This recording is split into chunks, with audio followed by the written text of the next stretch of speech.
Pertanyaan yang pertama adalah apakah Rasulullah Shallallahu Alaihi Wasallam termasuk keturunan Bani Israel? Jadi perlu kita lihat tentu sejarahnya bahwa Israel itu merupakan nama lain dari Ya'qub alaihi salam.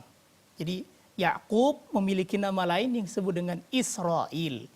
Maka Bani Israel berarti anak-anak keturunan Nabi Ya'qub alaihi salam. Ya. Baik. Jadi anak-anak keturunan Nabi Ya'qub ini disebut dengan Bani Israel. Kalau kita perhatikan, ya, dari Nabi Ya'qub alaihissalam ini banyaklah kemudian nabi-nabi yang lahir dari kalangan Bani Israel.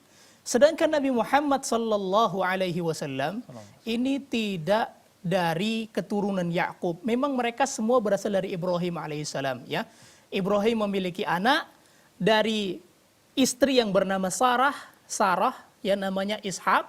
Kemudian Ishak memiliki anak yang namanya Ya'qub.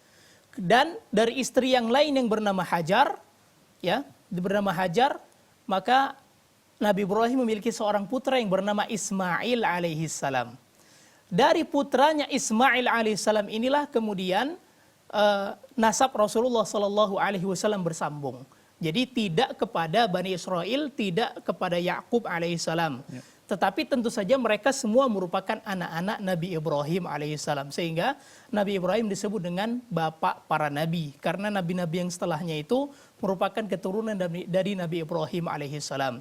Jadi kesimpulannya bahwa Nabi Muhammad sallallahu alaihi wasallam merupakan keturunan dari Ismail alaihissalam, bukan merupakan keturunan dari anak-anak Ya'qub yang sepantaran dengan Ismail itu adalah Ishak alaihissalam. Ya.